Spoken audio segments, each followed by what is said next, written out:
Bien, y la otra NIC para el registro de las transacciones tenemos a la NIC 21, valuación inicial de operaciones en moneda extranjera. Eh, ¿Qué tenemos que tener presente? Primero, que es la moneda funcional. La moneda funcional es la moneda del entorno económico principal en que opera la entidad.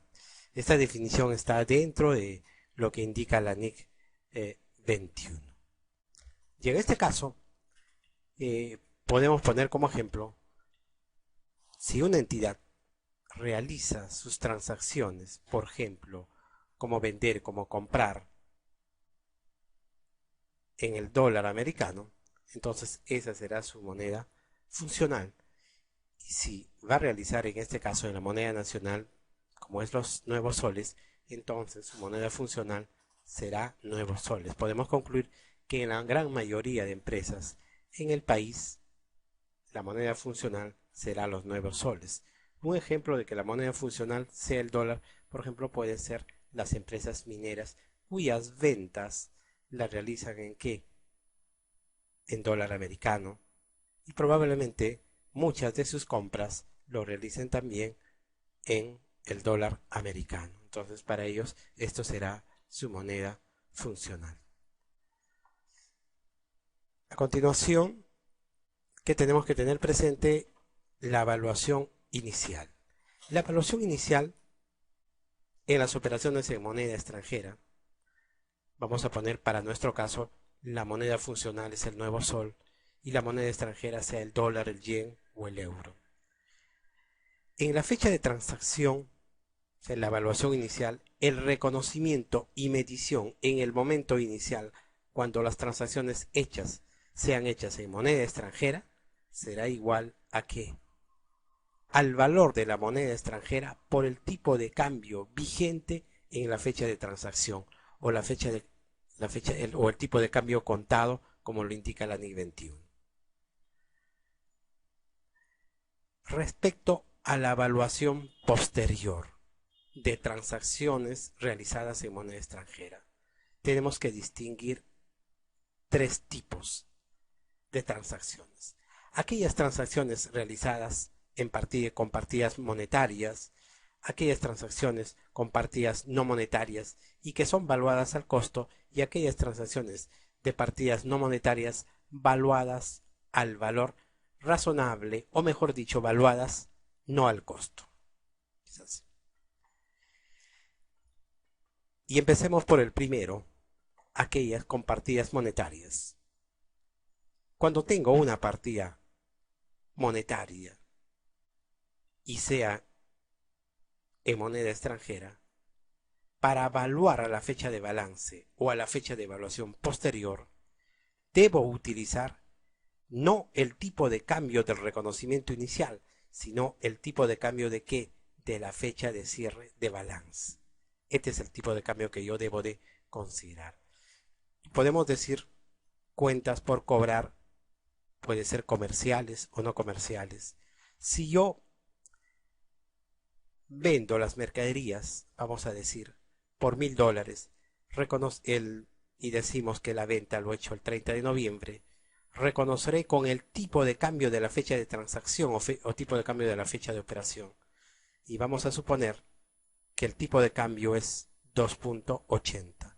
Reconoceré con el tipo de cambio de esa fecha y diremos que 1000 por el tipo de cambio de la fecha de transacción 2.80, y tendremos un total de ¿cuánto? De 2800. Esa será la evaluación inicial.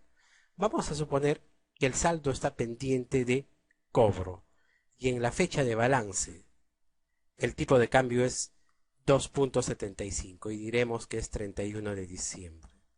Esta cuenta por cobrar se va a evaluar con el tipo de cambio de la fecha de transacción o con la fecha del tipo de cambio del cierre de balance del 31 de diciembre.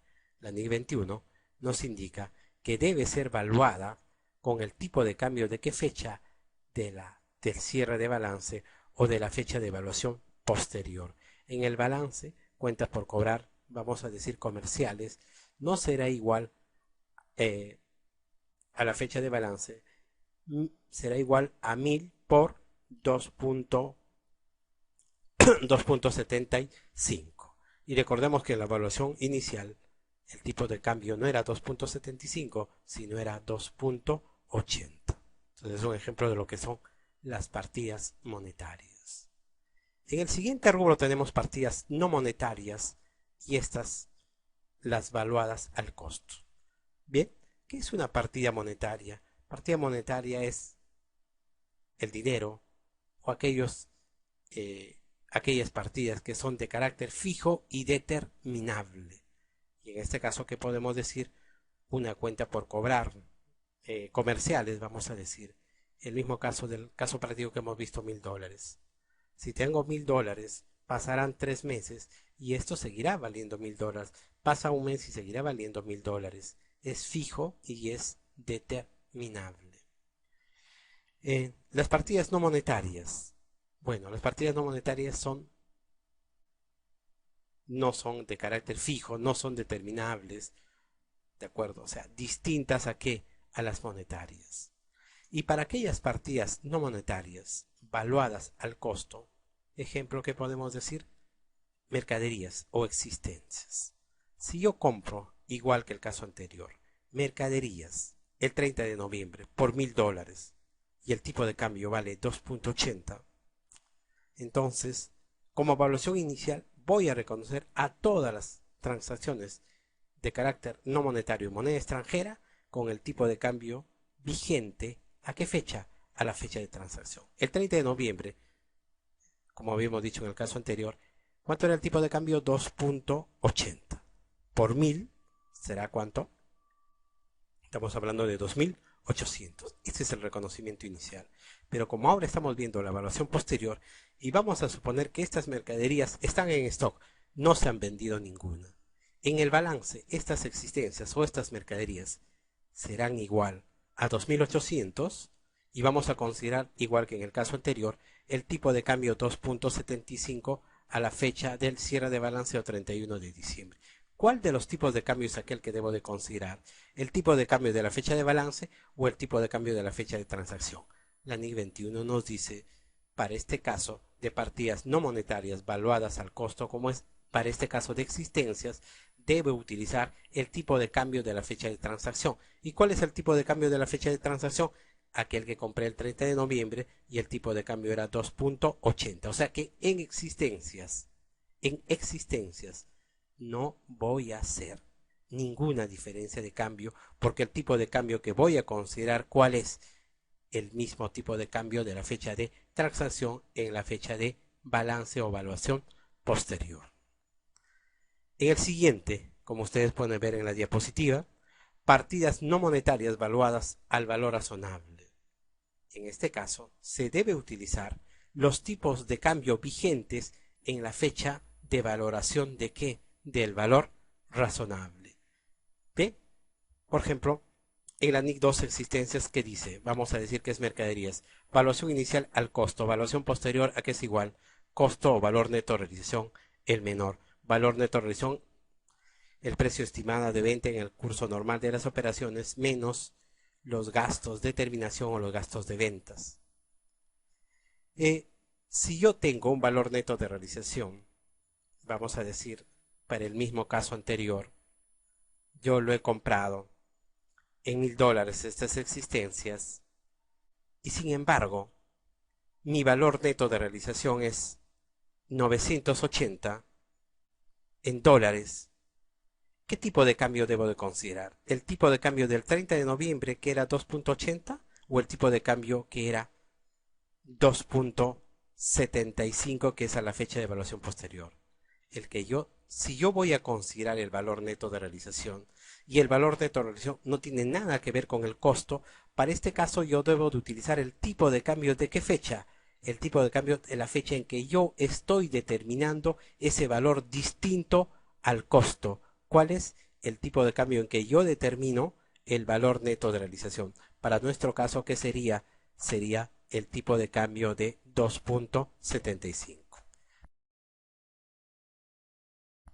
Continuando con el siguiente caso práctico respecto a un activo que se evalúa al costo y luego al valor razonable. Vamos a considerar que es un terreno que se adquirió el 30 de junio del año 1 por $100.000 y el tipo de cambio a esa fecha era 2.90. Reconocimiento y evaluación inicial al costo, que será igual a 100.000 por el tipo de cambio 2.90 y será igual a 290.000 soles. Al 31 de diciembre del 2001, el tipo de cambio es 2.75. ¿Qué valor es el que consideraremos este terreno? Lo primero, que el terreno, este activo, vamos a considerarlo fijo, es una partida no monetaria y que a la fecha está evaluado al costo.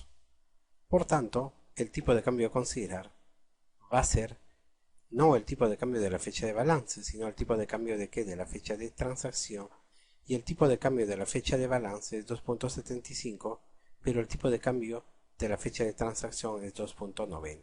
Entonces tendrá que considerar el tipo de cambio de la fecha de transacción 2.90. Al 31 de diciembre del año 1 no existirá entonces una diferencia de cambio. Vamos a suponer que al 30 de noviembre del siguiente año, el año 2, se realiza una revaluación y la revaluación es por $120.000 y el tipo de cambio en esta fecha de revaluación, o sea 30 de noviembre del 2002, es 2.70. A esta fecha, ¿qué valor es el que debe estar asignado a este activo? El valor que se debe estar asignado a este activo debe ser igual al valor revaluado. ¿Y cuánto es el valor revaluado? 120.000. Y habría que considerar el tipo de cambio de esa fecha en que se determina la revaluación, y es el importe de 2.70. Y continuando con el caso, al 31 de diciembre del 2002, el tipo de cambio es 2. El tipo de cambio es 2.60. ¿Cuál es el valor que yo debo de considerar al 31 de diciembre del año 2? El tipo de cambio que debo de considerar igualmente de acuerdo a la NIC 21 por ser una partida no monetaria valuada al valor razonable que nos indica que el tipo de cambio a usar es el tipo de cambio de qué fecha en que se determinó el valor razonable. Entonces el valor al 31 de diciembre del 2002 será igual a $120.000 por el tipo de cambio 2.70, o sea, el mismo valor de la fecha de revaluación. No existe entonces diferencia de cambio para este caso.